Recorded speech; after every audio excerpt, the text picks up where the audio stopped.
Did you know Halloween 4 finished filming with no ending locked in and test audiences changed the finale? Fans left screenings in 1988 stunned. Critics called it messy, but the box office hit $18 million anyway.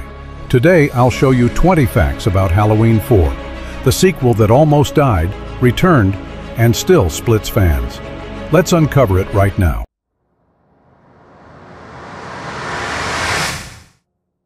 Number 20. Michael Myers' mask looked pink and blonde in one shot because crew grabbed the wrong mask.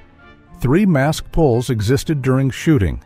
Hero mask number 1, backup mask number 2, emergency mask number 3, mask number 1 gets final paintwork by SFX artist Christopher Tucker. Backup masks receive faster spray paint and lower grade hair punching. During the school scene, a night crew grabs mask number 2 by mistake. The stage lights read the white tone warmer, shifting it pink on 35mm Kodak 5295 film stock. The wig fibers, punched too sparsely, reflect yellow underset gels, creating a blonde tint. Director Dwight H. Little flags it, but reshoots cost $5,000 to $7,000 per night, and the film already runs over schedule. The error stays. Fans later nicknamed this the strawberry mask frame. It exists for 1.2 seconds in the final cut and becomes one of the most freeze-framed continuity errors in the franchise. Number 19. The rooftop scene nearly electrocuted the stunt team because they filmed under live power lines. The rooftop chase is filmed at real height on an industrial Salt Lake building above the stunt marks run 14,000-volt active transmission lines. No shutdown order is requested because of permit delay risk. Equipment trucks arrive carrying 12-foot lighting rig poles, aluminum-bodied tripods, and metal frame referencia boards. A stunt rehearsal comes within 5 to 7 feet of arcing distance, where electricity can jump without direct contact. Stunt coordinator George P. Wilbur stops rehearsal. The team drops rig height and locks movement lanes to a 6-foot safe zone threshold. No rubber matting exists due to budget limits. The studio learns about the risk only after filming wraps. The cast never sees a safety delay that night. The power lines stay active the entire 47-minute rooftop block shoot, number 18. They shot the entire script in Utah because it was cheaper than California, even though it didn't look like Illinois. Production moves to Salt Lake City for cost reductions. California location permits average $4,000 to $12,000 per night in 1988. Utah permits cost $600 to $1,500. Local police hires cost 60% less. Fog machine rentals cost 40% less. Overnight street closures require half the paperwork. The production saves an estimated $300,000 by relocating, which equals 6% of the $5 million total budget. The trade-off becomes a geographical mismatch. Haddonfield is flat, humid, and surrounded by farmland. Utah has mountain lines, dry air, and visible elevation changes in wide shots. The art department covers this by adding 30-plus fake Illinois license plates, importing 70 pounds of artificial autumn leaves, and using atmosphere haze to blur distant terrain. Number 17. The writer had less than 2 weeks to finish the script before the writer's strike hit. Alan B. McElroy received the screenplay assignment in February 1988. The WGA announced an impending strike date of March 7, 1988.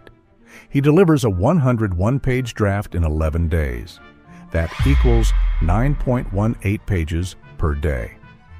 Standard Hollywood pacing averages 2 pages per day. Production starts without a finished polishing pass. The third act gets rewritten during shooting and delivered scene by scene. The Jamie sees Michael in herself ending is drafted 72 hours before filming dialogue pages arrive, photocopied, not printed, to save time. Crew members describe script pages still warm from printer ink at 2 a.m. No table read happens due to time constraints. The cast performs material they see for the first time, minutes before filming. Number 16. Danielle Harris was only 11 and had to shoot late-night horror scenes surrounded by adults with knives. Harris was born June 1st, 1977. Filming began in April 1988. She is 10, turning 11 during production. Utah child labor filming laws allow night shoots only with on-set tutors and welfare workers present. Her average call time is 6:30 p.m. Her average wrap time is 4:45 a.m. She performs 12 night shoots, 4 basement chase nights, 3 rooftop nights, and 2 rain effect exterior nights. Prop knives on set are aluminum with dulled rubber edges, weighing 410 grams each. She performs 11 takes of the attic scream sequence. The crew place distance markers on floors so she maintains safe spacing from masked actors with limited visibility. The studio assigns her an on-set academic tutor for 3 hours between lighting setups. Number 15. Fans felt betrayed because Michael doesn't show up until almost 30 minutes into the movie. Michael Myers' first full appearance occurs at 28 minutes and 47 seconds in the 88-minute runtime. Marketing trailers release 14 shots of Michael. Only 3 of those shots come from the first 30 minutes, creating a false pacing expectation. Preview audiences in Burbank, July 1988 test screening, marked their comment cards with a 41% complaint rate, citing Michael delay too long. Opening weekend cinema score polls give the film a B- rating, the lowest in the franchise to that date. Producers order minor recuts post-screening, but cannot move Michael earlier without breaking story continuity. The decision holds. The pacing became one of the most debated release week criticisms in 1988 horror press. Number 14.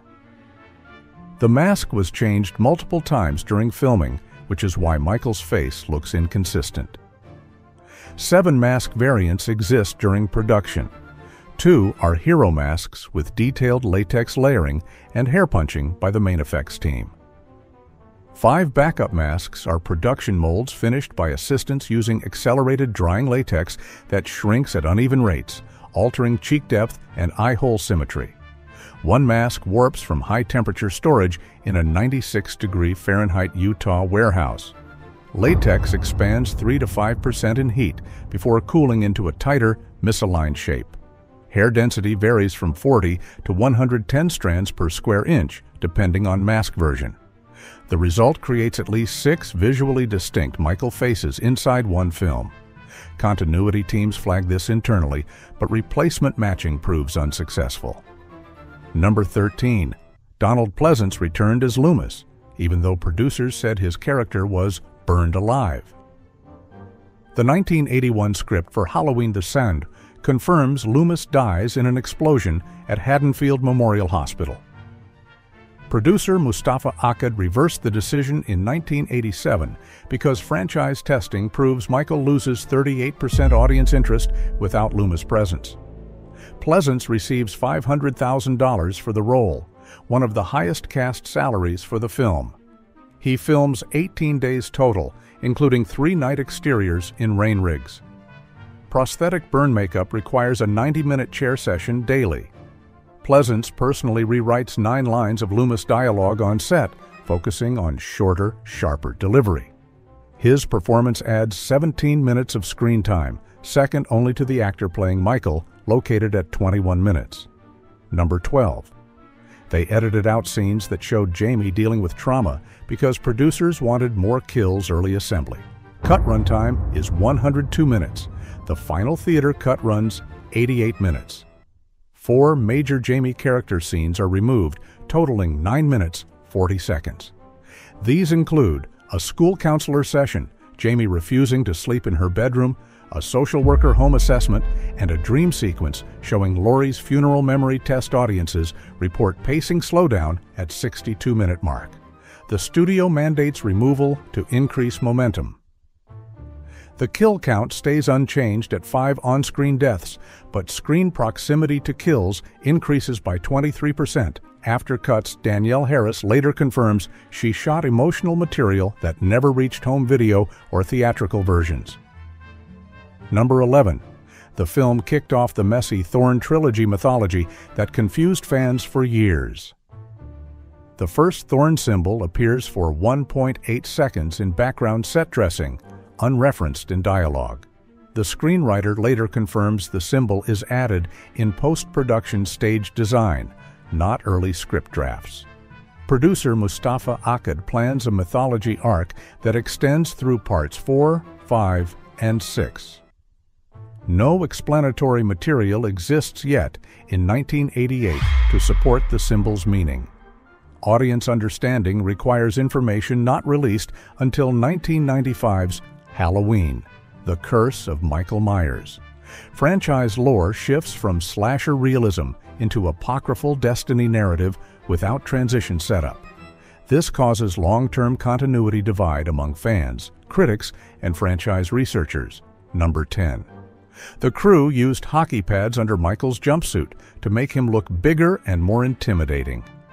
Actor George P. Wilbur stands 6 feet 4 inches, 193 centimeters, naturally, but appears broader using layered hockey shoulder pads under the mechanic coveralls. The costume department selects Bauer Supreme 180 pads to increase shoulder width by 4.5 inches total.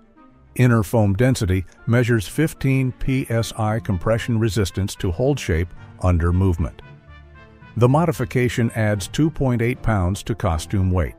The pads alter gait, reducing arm swing by 22% and creating a slower, heavier stride. Recorded intentionally to simulate mass rather than speed sound design, later amplifies footstep indentation to emphasize weight impact. Number 9. Critics shredded the movie on release, calling it cheap and lifeless. The reviews landed fast in October 1988. The LA Times calls it a franchise running on fumes. The Chicago Tribune says it looks stitched together on a discount table. Horror magazines print harsher notes. Fangoria labels it functional, not frightening. The budget numbers leak, $5 million total, and critics weaponize it as proof of corner cutting. Therefore, the tone sticks before many fans even see it, but audience response splits from critics almost immediately. Opening night lines stretch outside theaters, packed with teenagers and parents who watched 1978 together. A decade earlier, reviewers talk craft, fans talk tradition, a critic rates the atmosphere, viewers rate intimidation. But money becomes the plot twist, and nothing exposes studio math like turning $5 million into $18 million. So how did it pull that off without collapsing? Number 8. It still made nearly $18 million on a tiny budget, proving fans just wanted Myers back. The domestic box office closes at $17.8 million, almost 3.6 times the production budget. No star salaries drain the accounts. No expensive practical explosions. No reshoots longer than 2 nights. Marketing leans on Halloween nostalgia instead of expensive campaigns, so theaters fill themselves. Theaters report strongest turnout in Midwest markets, especially Illinois, despite the movie filming in Utah. Horror in 1988 works like word of mouth, plus release timing October matters more than critics. Therefore, the profit surprises executives who bet on a modest return. The financial success greenlights Halloween 5 immediately, ordered before merchandise numbers even land. But fast profit means fast cost-cutting next, which explains why real people end up playing angry townsfolk on screen. Ever wonder how a mob scene gets shot for almost free? Number 7. The film used real townspeople as extras for the angry mob scene to save money. The mob scene shoots in Midway, Utah. Casting budgets allow 10 paid extras. The scene needs over 60. The solution: residents of the town itself. Flyers go out at local diners, gas stations, and community boards. No acting experience required. Pay equals free food, set access, and a chance to be in a movie. The crowd shows up in real jackets, real boots, real work gloves, because the wardrobe has no budget to costume 60 people. The emotion works better than planned because these are not performers calculating anger. These are regular people reacting naturally. Therefore, the scene feels unpolished in a way that reads authentic. But authenticity does not soften fear when cameras trap an 11-year-old in a basement lit like a panic attack, and one shoot that week breaks her completely for a moment. Number 6.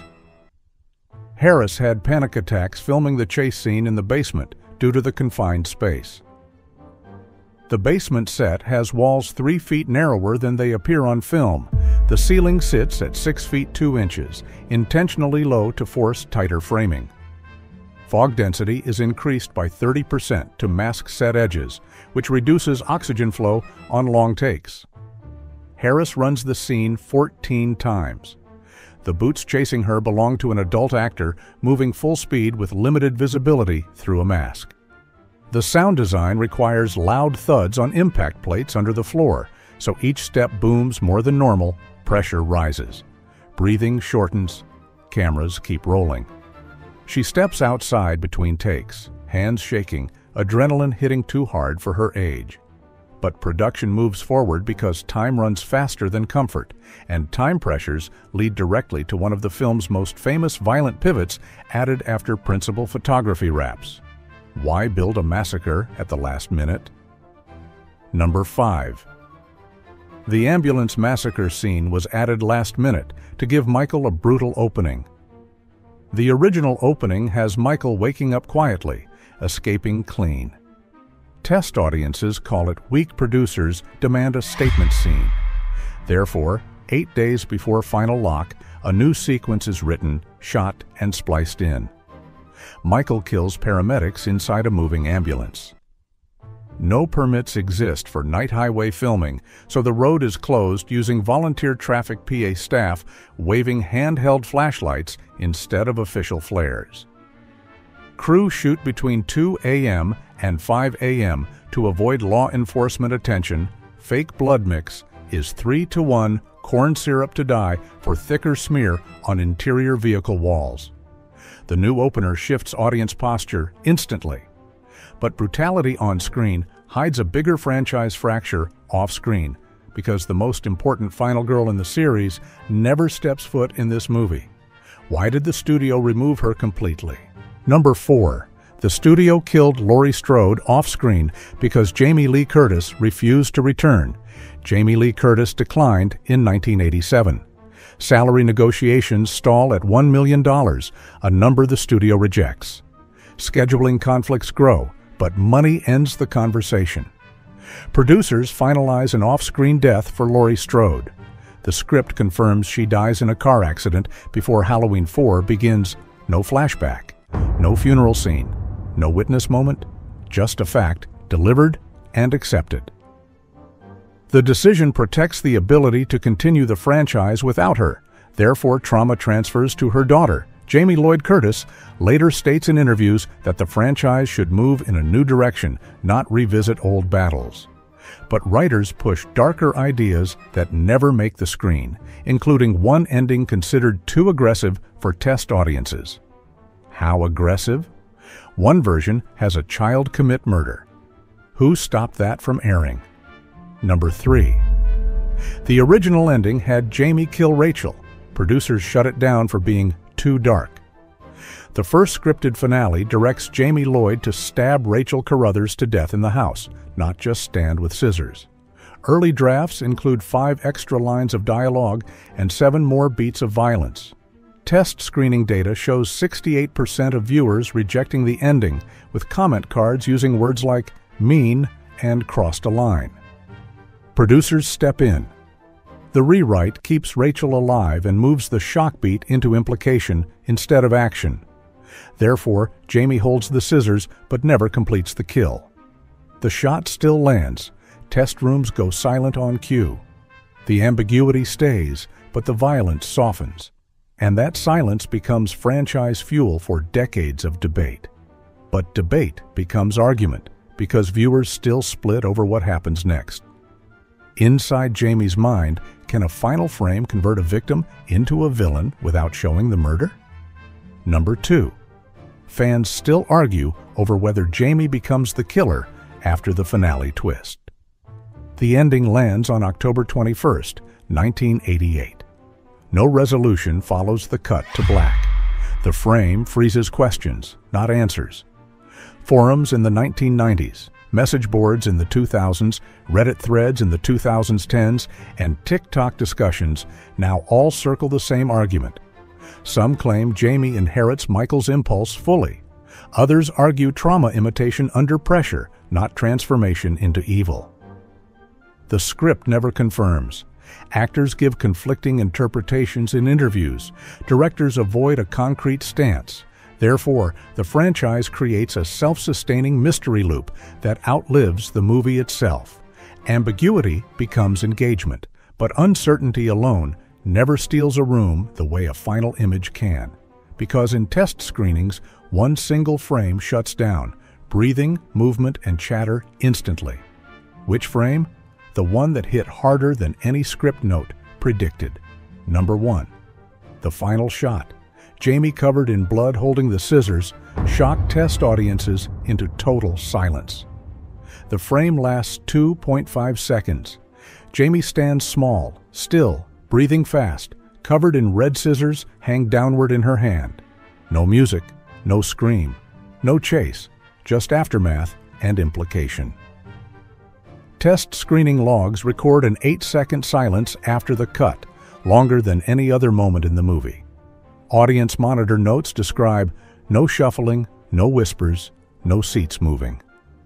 Silence is followed by a delayed wave of exhale reactions, not cheering, not horror gasps, but disbelief settling in stages. The shot becomes the emotional signature of Halloween 4. It proves the series works best when fear replaces noise. But that quiet moment cost real arguments in the edit bay, and the next film begins production with a smaller budget, $5 million less than planned after creative disputes. What did that loss change? The story doesn't fade when the credits roll. Every choice in Halloween 4, from the wrong mask on set to the blood-soaked final frame, shaped the future of Michael Myers. What moment shocked you the most? Was it the rooftop electrocution risk, the scrapped ending nobody was ready for, or the fact that Jamie's final scene shut entire theaters into silence? Leave your thoughts below and subscribe if you want to see more content like this. Stay tuned for our next Classic Movie Rewind.